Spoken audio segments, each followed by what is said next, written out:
All right, let's go live. Hey, everybody, how's it going? Chuck Holton here. Welcome to the Hot Zone. I'm coming to you from my studio in Panama today, and we've got a lot of stuff to talk about. So let's go. I mean, the last 12 hours in the Middle East have really been a whirlwind. We got stories breaking all over the place, and not all of them are true. So, for one thing, we got this young boy in Gaza. Let's see here. Where's this kid? That kid in Gaza, they said that he died. Actually, some people have gotten a lot of press out of telling this poor kid's story, saying that he's dead. And as it turns out, he's very much alive and very well. As a matter of fact, getting help from Israel, but the media, of course, ran with that story, and doesn't matter if it's a lie or not. The damage is done. It's already out there. They were able to use it to hammer on Israel, and that's all they really wanted. Politicians, the same thing. They were repeating it, but now the truth is out, and I'm going to show you the proof. The United Nations and a group calling themselves Genocide Scholars have been pushing the idea of famine in Gaza, even after I went to Gaza and showed you that there was no famine. So we're going to look at their claims and compare that with reality. And as we're going to ask, who gains from that storyline? Well, we know who loses: Israel. And that's all that really matters. Up in Lebanon, the government, we're about to see some things really pop off up there as the army of the Lebanese government goes to disarm Hezbollah, and Hezbollah is not going along with it. Also, the Houthis are making a nuisance of themselves as usual, a little more so today than they have been recently, and so we'll talk about that as well. And last but not least, here in the U.S., US Senator Tim Kaine just said that our rights don't come from God. They come from government. Well, I'm going to show you that clip, show you the clip where he said that, and we'll talk a little bit about why he's wrong. So we could call this one of our Answering Idiots segments. Maybe I should make a whole playlist of those, but all of that is coming up. Before I get to that, though, I want to talk about our sponsor, the Wellness Company, for today. So you wake up with a sore throat. I had a little bit of a sore throat this morning. You wake up with a fever, fantastic, right?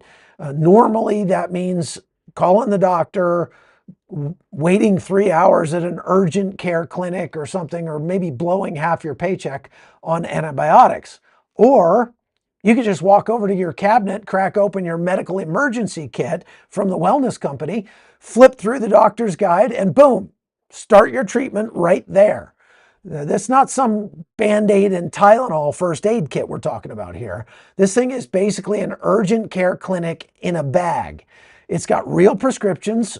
It's got ivermectin, hydroxychloroquine. It's got things for strep throat, for pneumonia, UTIs. 39 different conditions can be treated right out of this small box that you can get from the Wellness Company. All of that is ready to go for you without going to a waiting room, no lines at the pharmacy, and no nurse asking you the same question 3 times and having you fill out a bunch of forms. Every home should have one, period. That's all there is to it. Ordering it's so easy. I got one. You just go fill out a quick form on their website, check out, and you get a doctor to sign off on it. I mean, they have doctors that will sign off on it. And then in about a week, it's there on your doorstep. Done. So save your time, save your money, stop letting some mystery virus wreck your schedule. Get the kit and stay ahead of the game. Go to twc.health/hotzone and use code HOTZONE to save $30 and get free shipping. Now that's for US residents only, so sorry, Canada. Can't help you. All right, let's talk about Anthony Aguilar and his lies about the IDF and the Gaza Humanitarian Foundation. Anthony Aguilar is a U.S. veteran, former Green Beret. Now, there are a lot of stories from other Green Berets that worked with him in the war zone that said that he was taken off the line and put into a clerical position, not clerical, admin position because nobody would want to work for him. They just thought the guy was dangerous. Now, Anthony Aguilar went to work for the Gaza Humanitarian Foundation and was fired for a cause. He apparently was slacking. He was not doing his job. He was tough to get along with, and it just didn't work out. So the GHF fired Anthony Aguilar, and then we have proof through Matt Tardio, did a bunch of great work on this. Anthony Aguilar sent a bunch of text messages and emails back and forth to GHF, begging for his job back, telling how much he loved working there, things like that. And they just didn't want him. So he started to threaten them and say, if you don't give me my job back, I'm going to go on the warpath against you. And that's exactly what he did. He started going on media appearances all over the world. He went on Tucker Carlson, of course. He went on Piers Morgan. I'm going to show you that in a minute. And he's been making the rounds of all the mainstream media, who of course is lapping this up. And he's claiming that the GHF and the IDF were committing war crimes. He claimed, even showed pictures of a little boy that he said he saw murdered by the IDF one day at one of the distribution sites. And now, as it turns out, it was all a lie. I mean, Matt Tardio has been saying this for a long time, but it was all a lie. Now, I just want to show you this clip of the kid because you can see that he's very much alive. This was just released, I think, yesterday. Take a look. To the first drawer to the left, bottom left. مرحبا. كيف حالك؟ والله كويس. الحمد لله وأنا كويسة. شو اسمك؟ اسمي عبد الرحيم. شرفنا.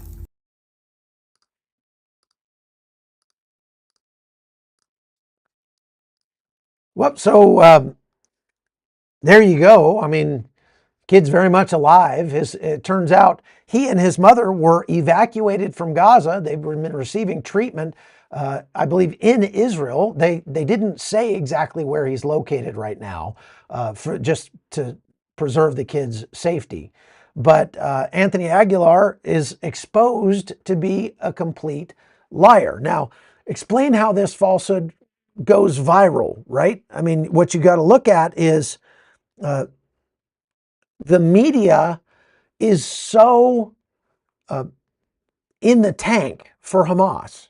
They're so anti-Semitic. They're so against Israel that anybody who says anything that will advance that agenda is going to be feted as a hero by the mainstream media. And they're going to weaponize all of those stories against Israel. So one of the things I love about Jonathan Kenrikus is that he is so well spoken and he knows his stuff so well that he's unassailable when it comes to arguments like this one. Now, I want to show you this clip from the Piers Morgan show where Kenrikus just dismantles Anthony Aguilar, with Aguilar sitting right there, just like looking at the camera. And it's so good. It saves me from having to explain all of this because Kenrikus just does such a good job at it. I want you to watch. Take a look. Mr. or Lieutenant Colonel in Reserves Aguilar will enjoy his 15 minutes of caressing global media attention. I think what he's doing is tremendously dishonest. I think there are multiple cases of evidence, sworn statements by his colleagues from the Gaza Humanitarian Foundation that claim that he is not only not truthful, but in fact lying, fabricating, making up events, that he spent more of his time in hotels in Tel Aviv than where he was supposed to be on the ground in the 4 distribution centers, not 3. He's out of the territory, so he doesn't know the situation on the ground, but there are 4 centers up and running. And I think that it is tremendously dishonest to be fired from a place, begging to stay on, begging to have a new contract, then being told that you are not wanted because you are substandard, you are not professional, you have had issues with your colleagues, and you are not wanted on the ground, you do not bring any benefit, you're fired, and then subsequently to go on this little media campaign that you have gone now in order to try to smear Israel. I think that is very dishonest. I think you are full of it. I question your personal and professional integrity. I question why, if this was the case, did you not only say how proud you are to work for the Gaza Humanitarian Foundation as you were working, but why did you try to be reinstated and renegotiate a new contract? Why, if you claim that you saw things that weren't all right on the ground, did you not document or report anything in real time during the little time that you spent there, not in Tel Aviv hotels? And why are we only hearing it from you after you've been fired and discharged from that organization with a clear message from Johnny Moore and your colleagues that you are not wanted because you are substandard, not professional, a troublemaker, and simply up to no good? So there are so many questions. So what you're going to see here is that he gives him a chance to respond, but Aguilar does not actually respond to any of those claims. He actually says he agrees with Kenrikus, or at least he respects Kenrikus's opinions. Take a listen. No, Jonathan, really undermine. Okay, but let him respond directly to what you've just said. So, Anthony, what would your response be to what Jonathan Kenrikus just said? I would like to start by saying that I respect Mr. Kenrikus. I saw him on the news during the opening days of the war, enjoying his 15 minutes of fame. My wife was a public affairs officer in the Army, and we watched him on the news, and I have respect for his profession and for his opinion, and he is entitled to his opinion. So it goes on and on, but he respects his opinion. He's entitled to his opinion. Well, Kenrikus laid out the truth. I mean, all of the stuff that Kenrikus said is in writing. It's been released by the GHF. What Anthony Aguilar perhaps didn't think about was the fact that all communications, written and text messages and phone calls and everything, are logged in the operations center of the GHF. They are all put down in writing, and this is standard operating procedure for any military operation. And of course, GHF is run by military veterans, and so they put it together in that way. And you do that just exactly for that reason, because if something comes out later on where you're accused of something, you want to have in writing, you've written down a logbook of everything that transpired. And there's a lot more to it. Anthony Aguilar claimed that he watched the IDF fire a tank round into a large crowd of people who were waiting for aid. There is absolutely no evidence that happened. There were a lot of people who were there who said that it didn't happen, and that the IDF fired a tank round over the heads of some people that were, getting rowdy in the line there, out into the ocean. If the IDF had fired a tank round into a crowd of people, they would have turned a couple hundred people into a pink mist. And there would have been evidence, there would have been videos and pictures of that everywhere. This is the thing that we keep seeing in Gaza, is that whenever we see any video or photographic proof of war crimes, famine, anything like that, it eventually comes out that those things are fabricated, they're false, they're AI, or they're staged or something like that. It's given rise to a whole industry, and it's a meme now, Pollywood, right? And if these war crimes actually took place, There is no shortage of cameras in Gaza. There's a lot of people that have smartphones in Gaza, and do you think they wouldn't film that all day long and show what's happening? But instead, the videos that we see coming out of Gaza are videos like I'll post over at chuckholton.com. Can't post it here on YouTube because it will get me fired. But a very graphic video that came out yesterday of Hamas with going into a marketplace where they were basically, it's two different stories. One story was that the people that they're beating up were taking aid without getting it from Hamas. The other story says that these people were like refusing to take cash for payments or something like that. But nevertheless, you got a bunch of masked Hamas fighters who are in there with baseball bats beating these merchants very, very brutally, and breaking their legs, breaking their arms, hitting them over the head. I mean, really damaging them, threatening them with guns. Those are the kinds of videos that we see coming out of Gaza that are not fake.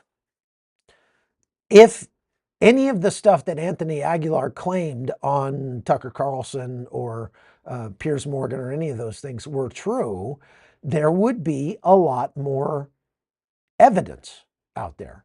But here's the thing.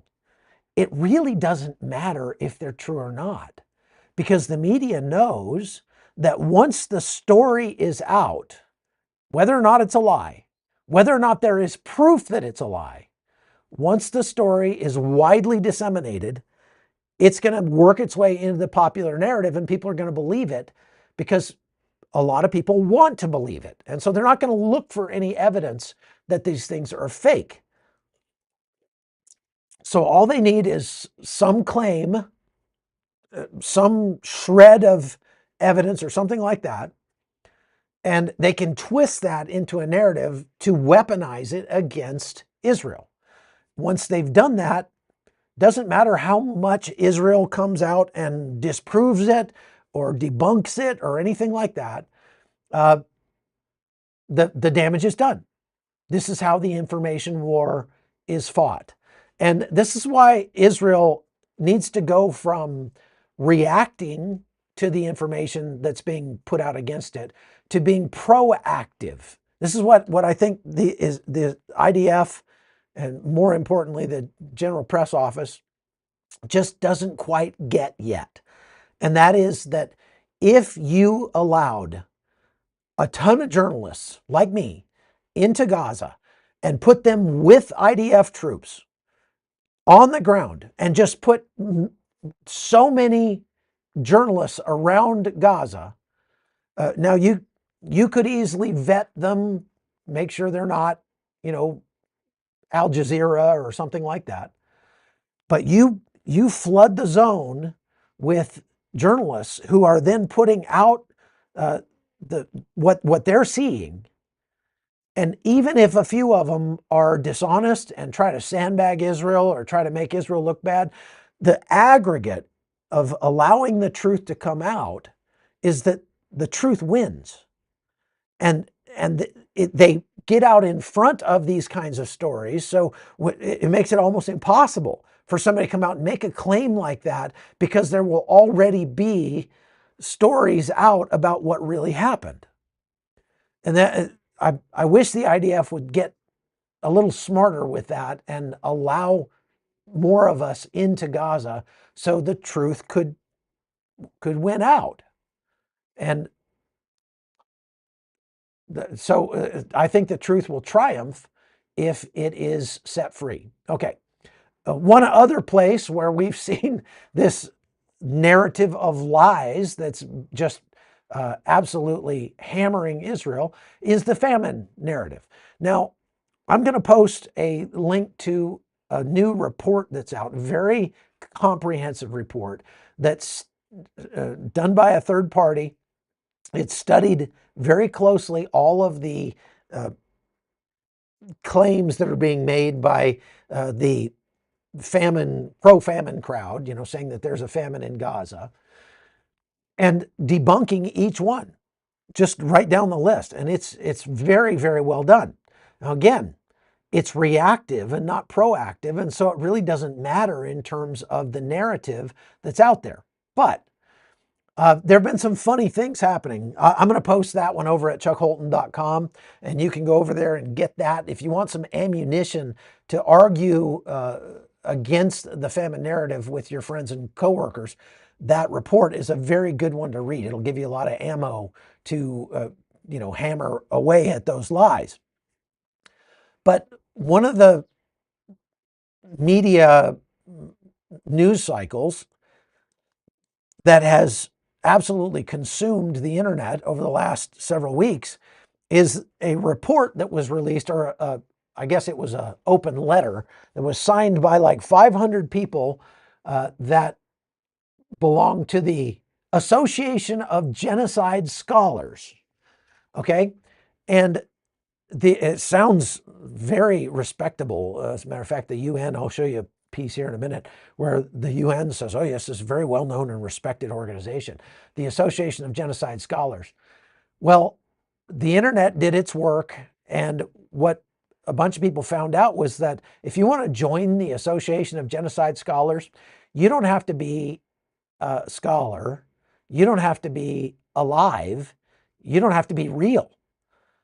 Anybody can join the Association of Genocide Scholars for $30. And so they've, in the last several days, they've had to take their website offline because they've had Emperor Palpatine that joined. They've had Kermit the Frog and Cookie Monster and Hitler and Darth Vader and stuff all joining the Association of Genocide Scholars, just to show what a farce that is. But knowing that, see what you think about this clip from the United Nations, what they said about them. The world-leading Association of Genocide Scholars have declared that Israel is committing genocide in Gaza. Is the Secretary General aware of this? Yes. And what does he think? Look, it's a very prominent and serious organization. Very prominent and serious. And Cookie Monster is their newest scholar that just joined. It's not hard to fact check the famine narrative. Aid is flowing in. As a matter of fact, this report I just mentioned talks about how before the war started, the Palestinians in Gaza were getting along just fine on about 70 aid trucks per day. Now, they still are not able to take care of themselves. They're not able to grow enough food or anything like that, produce enough to feed themselves, and that is its own long-term problem. But suffice it to say that about 70 truckloads a day of aid was enough to keep them going. And that was about the average that we saw before the war started. Now we're seeing upwards of 150 to 500 trucks every day going in. So well more than double the amount of aid going in after the war started. And yet they still claim that there's a famine. As a matter of fact, Hamas is saying that the only way to, of course, the UN has picked this up as well, the only way to avert the famine or to reverse the famine in Gaza is to allow 1,000 aid trucks a day into Gaza.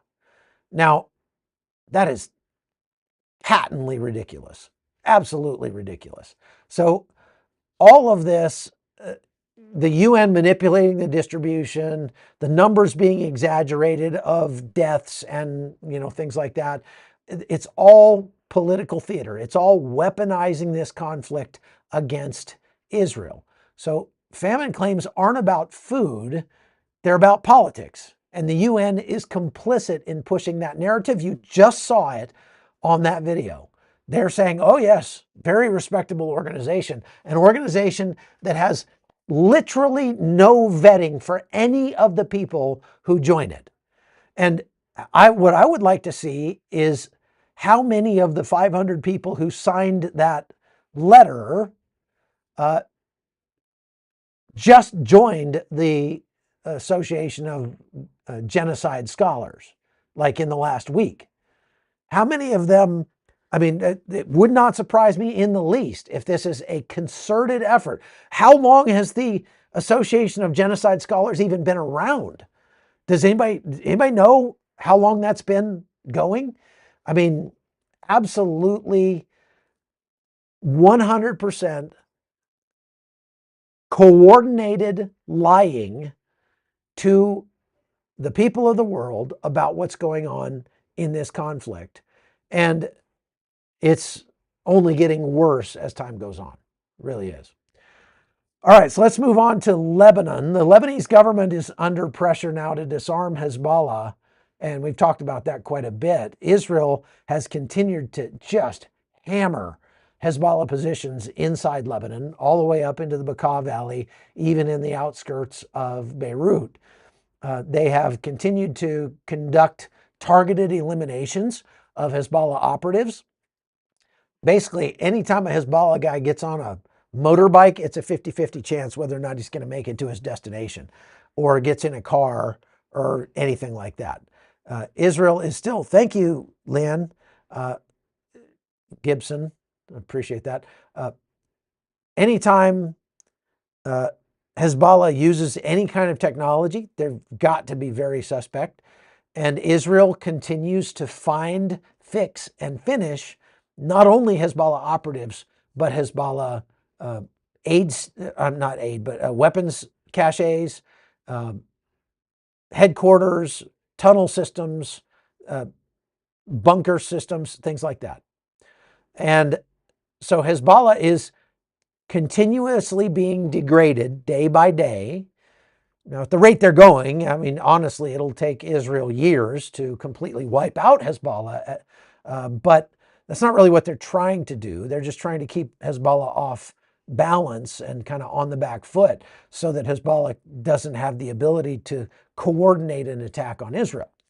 But the talks that have been going on between Lebanon and Israel have centered on improving relations with Lebanon by dismantling Hezbollah altogether. Hezbollah can stick around as a political party, but not as a military party. They can't have a military wing. They can't have weapons. So they have to turn in their weapons. There have been some limited numbers of weapons that have been turned in already in one of the refugee camps there. Let's call it a refugee camp. It's a bunch of Palestinians that live in Lebanon and have lived there for probably 2 generations now. So they're not refugees, but they still call it a refugee camp, just like they did in Gaza and elsewhere. And there have been some times when, just recently in the last few days, Hezbollah operatives have turned over their weapons to the Lebanese government, to the Lebanese army. But not very much, not very many. And Hezbollah is continuing to say, nothing doing. We're not going to disarm. And so Israel's like, okay, we'll just keep blowing you up then. And so I think in the next week, you might see some actual fighting between the Lebanese army and Hezbollah. The Christian and Sunni blocs of the government are trying to hold the state together. And I think most people, unless you really study Lebanon, don't understand just how precarious the government of Lebanon is. Lebanon is close to becoming a failed state. Their economy is in tatters and has been for some time. They are deeply divided. This idea of multicultural government where the president has to be a Christian and the prime minister has to be a Sunni Muslim and the vice president has to be a Hezbollah guy, something like that. It's not practicable. Basically, what you have is the government just fighting itself all the time. And the new president of Lebanon is pushing very hard for Hezbollah to just capitulate, just disband. We don't want any more of Iranian influence inside Lebanon. And so Hezbollah's got to go away. And Hezbollah's saying, no, we're not going to. Hezbollah is still winning elections in southern Lebanon. So it's not that they don't have any support from the people, but the Lebanese government sees that the only way to stop Israel from bombing Lebanon every night is to actually get rid of Hezbollah. And it may come down to a civil war. It very well may. And we'll just have to wait and see. So the U.S. has set deadlines. President Trump loves his deadlines, but he never really keeps them. And so those deadlines have come and gone several times. And because of that, we risk seeing a collapse or more sectarian conflict in Lebanon. And so it's walking a razor's edge. And so we're looking at survival for Lebanon versus the collapse of the country. And if you remember what Lebanon was like in the 1980s, we don't want to go back to that. All right, let's move on to the Houthis. Folks, do me a favor and hit the like button. I also forgot to tell you to post where you're watching from in the chat. That really helps. If you just go, let me know where you're coming in from. I like to go back and see that. Also, if you have questions, put them in all caps and our mods will take them and put them on a document and I'll answer them here in a few minutes. We'll get to all your questions. And I have an announcement to make about my next trip at the end. So you're going to want to stay tuned for that. Find out where I'm going next. Now, as a matter of fact, why don't you take a guess where I'm going next? Let's see if anybody can actually nail it. Take a guess where my next trip will be to. I'm in Panama now, but I'm going somewhere day after tomorrow. So take a guess where I'm going to go. All right, now let's talk about the Houthis. The Houthis have ramped up their attacks on Israel in the last 24 hours. They've had 2 missiles, maybe some drones, several drones, and they fired at another ship that's out in the Gulf. They missed the ship. One of their missiles blew up en route. One of them was shot down. And I don't know, I don't think anybody knows what happened to the drones that they claim to have fired. But they are certainly trying to ramp up their attacks on Israel. So far, they're just managing to be a real pesky kind of mosquito that's buzzing around that Israel has to swat at once in a while. But they are a definite threat to shipping. They've targeted over 100 ships since the war began and sunk several, I think 4 ships now. They're holding hostages in Yemen. A lot of the hostages, I did some research into that, and it turns out a lot of the hostages that they're holding are actually Yemeni. So, for example, I mentioned a couple days ago that the Houthis raided the UN offices in Sana'a and in Hodeidah.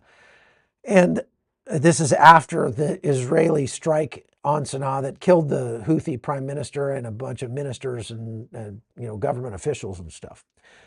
And so they raided the UN offices in Sana'a and said, we're not going to allow the United Nations World Food Program to be a cover for spying on the Houthis in Yemen.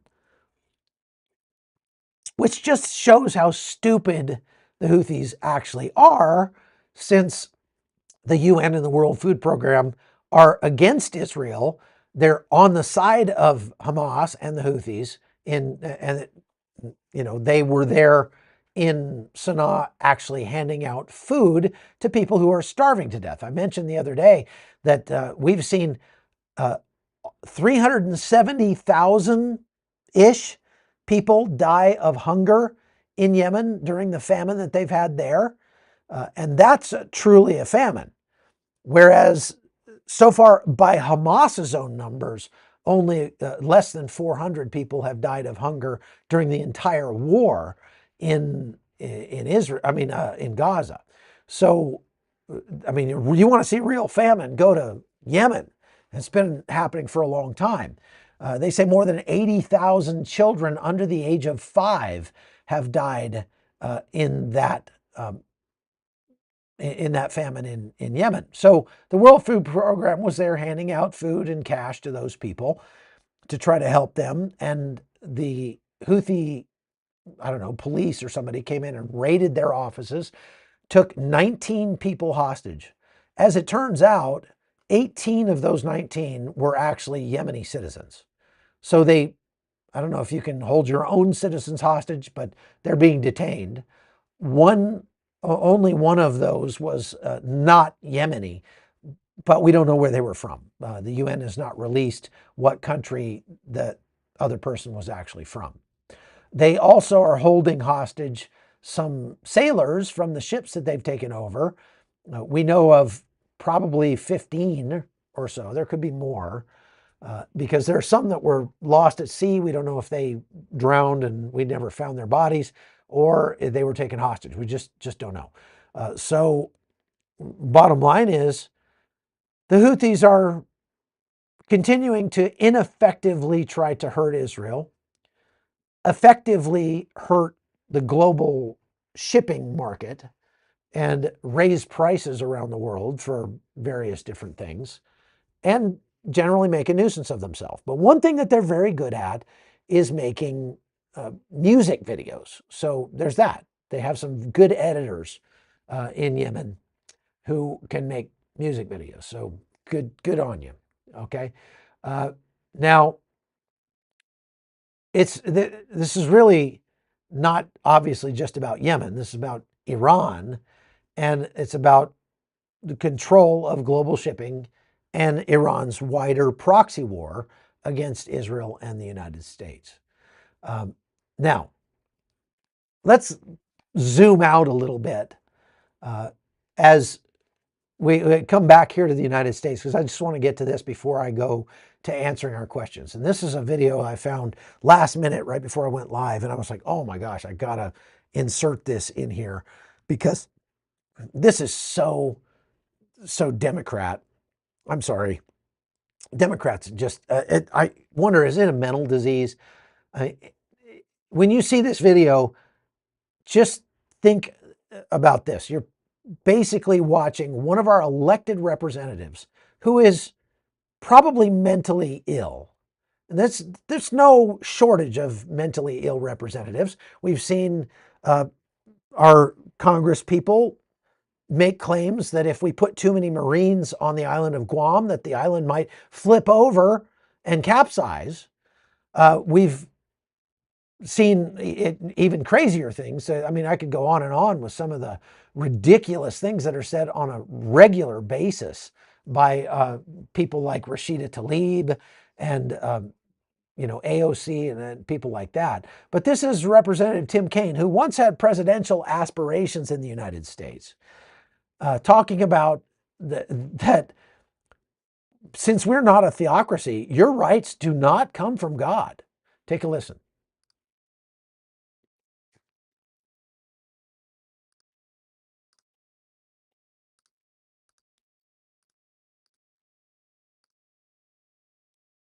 Whoop. Its I rule had it on all turned Shia down. We got to start over. And target try that Sunnis. again. The notion that rights don't come from laws and don't come from the government, but come from the creator, that's what the Iranian government believes. It's a theocratic regime that bases its rule on Shia law. Now, let me just say, could you actually wear your glasses like that in a public setting and not have people think you were mentally ill? Just a question. And target Sunnis, Baha'is, Jews, Christians, and other religious minorities. And they do it because they believe that they understand what natural rights are from their creator. So the statement that our rights do not come from our laws or our governments is extremely troubling. Extremely troubling for him to think that our rights do not come from the government. Now, it's almost embarrassing because I know we have a lot of people that are not from the United States who watch this show, and to show just how ridiculous and stupid our leadership can be is a little, makes me sad. to have to do that. But look, the concept of inalienable rights, the rights that cannot be taken away, mean that those rights pre-existed the government. That those rights are objective. They come from without, not from within. And our rights, life, liberty, dignity, come from the fact that we are made in the image of God, that we believe all men are created equal because Genesis 1:27 says we are created in the image of God. That means our value doesn't come from a king or a Congress or a senator. It's baked into us by our Creator, that human dignity that we have as human beings doesn't come from our being born in a certain place like America. It's part and parcel of being human because we carry the dignity of our Creator within us. So governments can recognize those rights, or they can trample on them, as they often do. But what they don't get to do is bestow those rights. And it's pretty sad that somebody like Tim Kaine, who's been in US government for a long time, is letting the mask slip a little bit and showing that this is what Democrats actually believe, that it is the government that is above God, and government bestows the dignity that you have. Because, if it's the government that bestows your human rights to life, liberty, and the pursuit of happiness, then guess what? That government can take those rights away. And that is what he was getting at there. Okay? So, I mean, the concept of inalienable human rights that the government cannot take away is the foundation of America. The Declaration of Independence says it outright. We are endowed by our Creator with certain unalienable rights. Jefferson didn't write bestowed by Congress or handed down by bureaucrats, because if the government is the source of your rights, then the government can take them away anytime it feels like it. And that's not freedom. That's servitude. You're not a citizen. You're a subject at that point, like our friends who live in England right now. Now, here's where people get confused. Recognizing God-given rights is not the same thing as a theocracy like Iran. In Iran, the state claims to speak for God and forces religion down people's throats with violence and coercion. That's man trying to play God. America's founders rejected that. They built a system where government's role is limited to protect the rights that God already gave you and not dictate your conscience or your worship. So when Tim Kaine says our rights come from government, he's not just wrong. He's flipping the entire American experiment upside down. Rights from God mean the government works for you. Rights from the government mean you work for them. And this is the same mindset that drives the media manipulation. They deny truth, they deny God, they replace it with their own power. And that's why the proper narrative matters. That's why standing up for truth matters, whether you're in Gaza or you're in Washington. All right? So let's go on. Let's move on to our questions now. Got to go find that document as usual. Go over here. And here's our document. I appreciate all the mods. Please hit the like button to say thanks to the mods, because, or send a tip or something, because they do a lot of work to keep the chat nice and to gather up all your questions and to remind me of things that I forgot and stuff like that. So I appreciate all of them. Okay, Diane Britson, our friend, says she is fan number 1, by the way. As far as I understand, Diane Britson is the very first person who signed up as a supporter over at locals, chuckholton.com. So thank you, Diane. Who to watch for Ukraine-Russia war activities accuracy? I would watch Preston Stewart, and let's see, there are a couple of others, but Preston Stewart is probably the best and the most balanced when it comes to what's going on in the war in Ukraine. Julie Farrell says, could you please explain a little on foreigners not getting visas for UN meetings in September? Okay, so it's not just foreigners, it's Palestinians that are not being given visas to come to New York for the UN meeting in September. As you know, the UN is headquartered in New York City. Normally, people put in for visas, diplomatic and otherwise, to come to New York to join these things. Now, if you have a diplomatic visa, it's a little harder for us to revoke or deny because then you're opening up American diplomats to having their visas revoked or denied when they want to go somewhere else.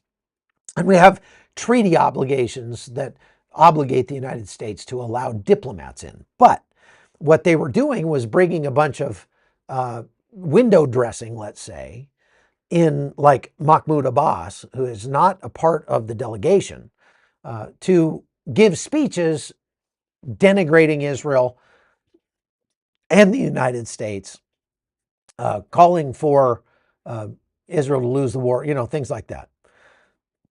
And to his credit, Secretary Rubio said, we're not going to give those guys visas, because if they're just going to come here and dump on the United States and Israel, then we don't need to be here. And we've got a bunch of countries who are saying that they're going to recognize Palestine as a country in this meeting in September, which, again, where is that country located?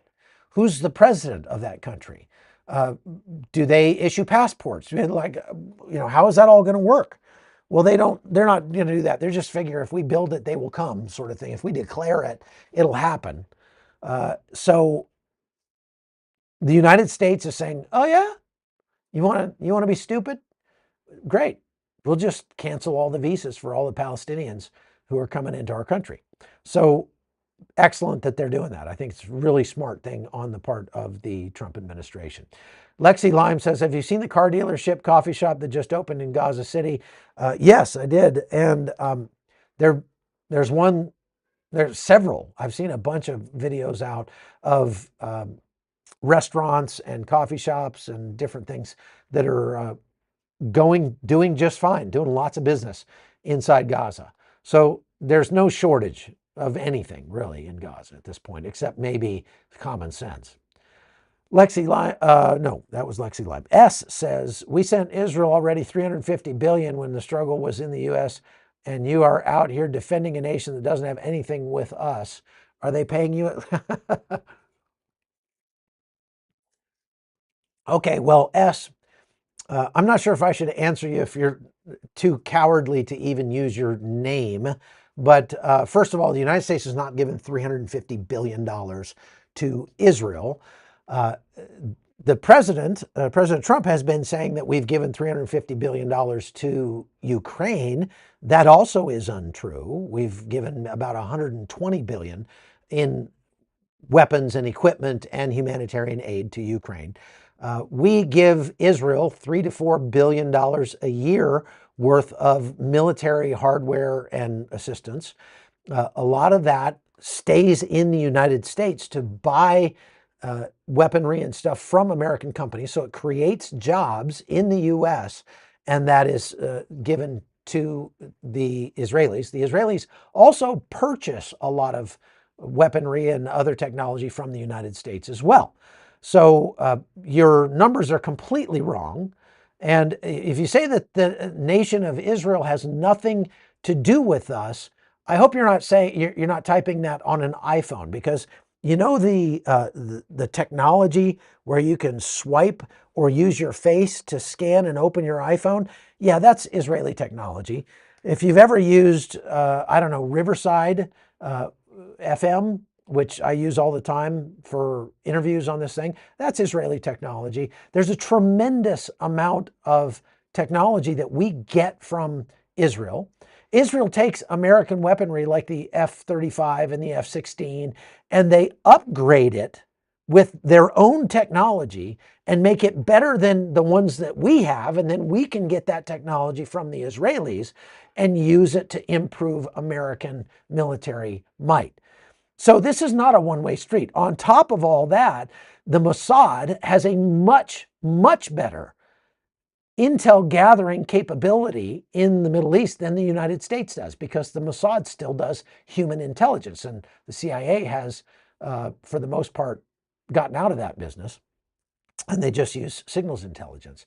So the Israelis share intel with the United States, and that makes all of us in the United States safer. So am I being paid by the Israeli government to say that? No, I'm not.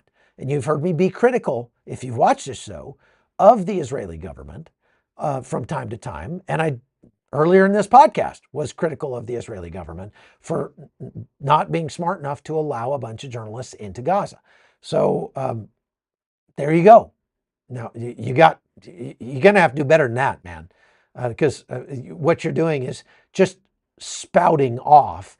And it's clear, S, that you don't have any idea what you're talking about. And you just make yourself look silly by posting stuff like that. So there you go.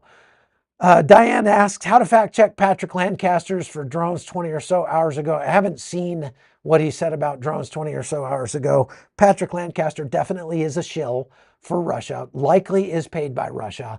He certainly would not get the access that he has to the Russian military if he was not pro-Russia. And I have challenged him directly just to say one thing critical of the Russian government or the Russian military, and see how long he lives. Look, Patrick Lancaster he's just a really bad journalist, is what he is.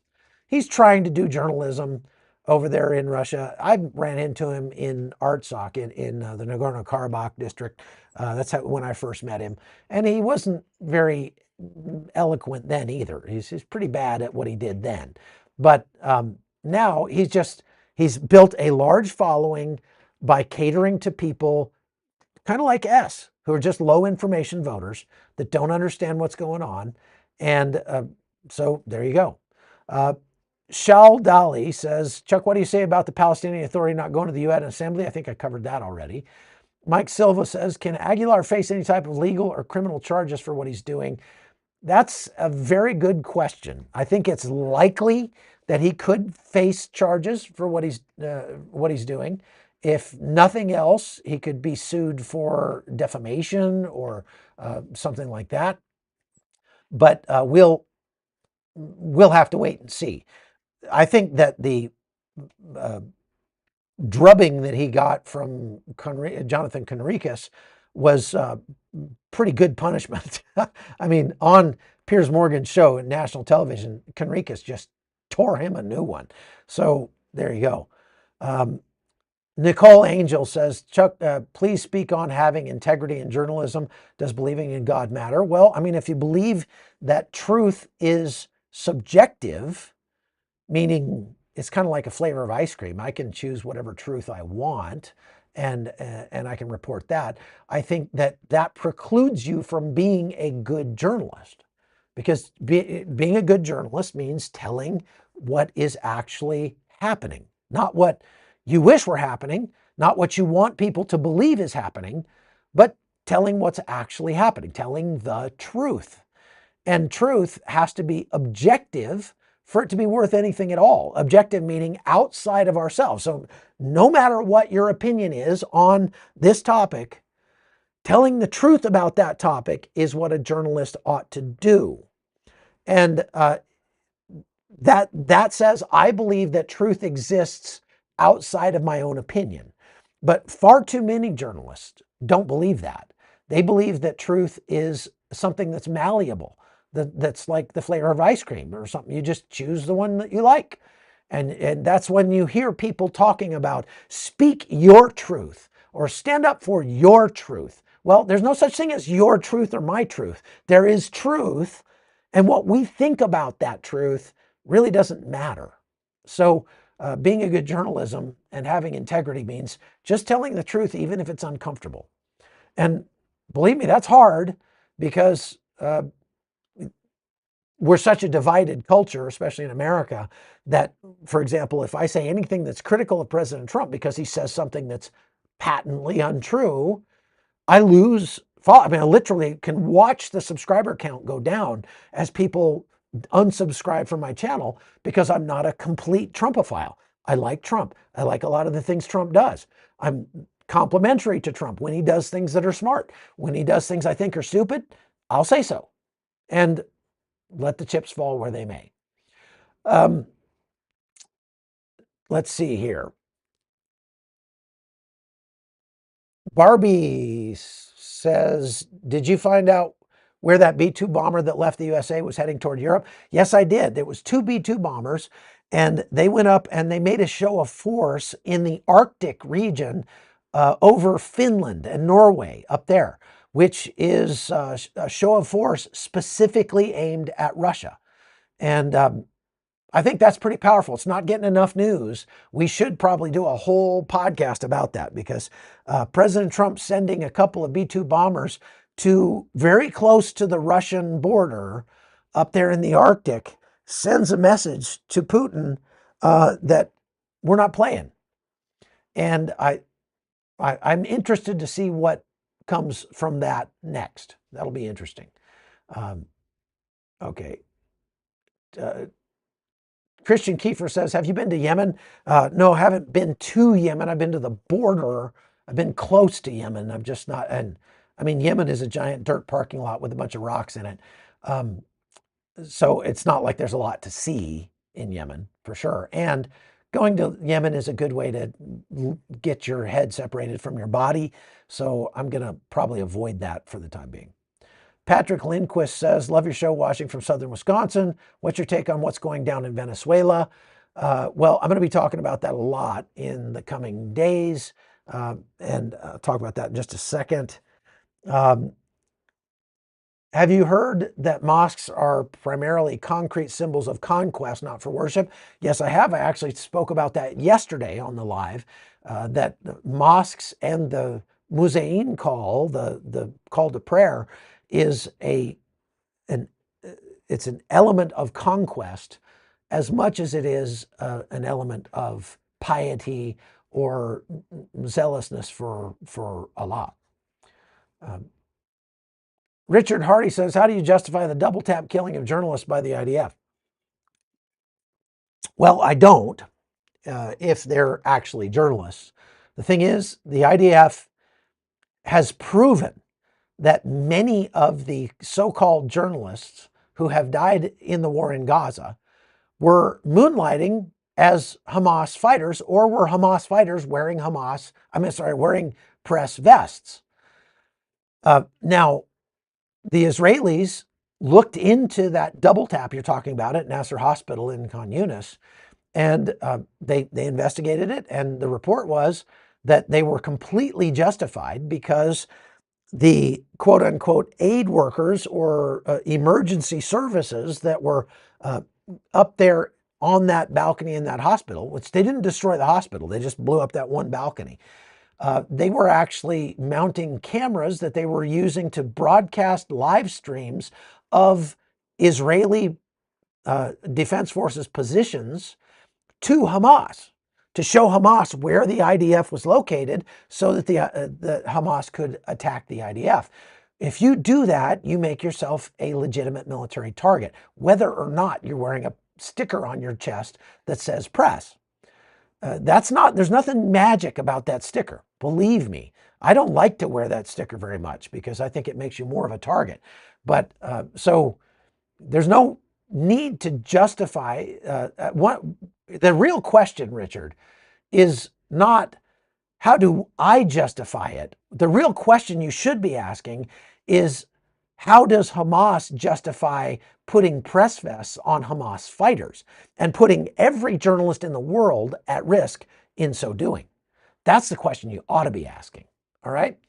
Okay, so that's all the time we've got for questions today. I told you I'd tell you where I'm going next. On Saturday, I'm going to fly to Guyana, and I'm going to do some reporting on the budding conflict between Venezuela and Guyana over the section of Guyana known as Essequibo, and the vast oil wealth that's offshore from Guyana, and the U.S. Navy armada that is sitting offshore. And I think that we may see some more action in the Caribbean in the coming days. So you're going to want to keep an eye on that. And I will be there reporting live from Guyana coming up on, I guess, Monday, maybe Saturday, but for sure Monday. All right. So thank you very much for watching. I want to, again, encourage you to go to the chuckholton.com website. Again, we're putting up a lot of extra content over there, and you can go and support my work if you like these kinds of broadcasts. Take a lot of time and effort and staff of people to help me with them. And so we got to pay all those bills, and we also get to help a lot of people around the world wherever I go. So thank you very much for being a part of it. I appreciate all of you, and we will see you next time. Take care.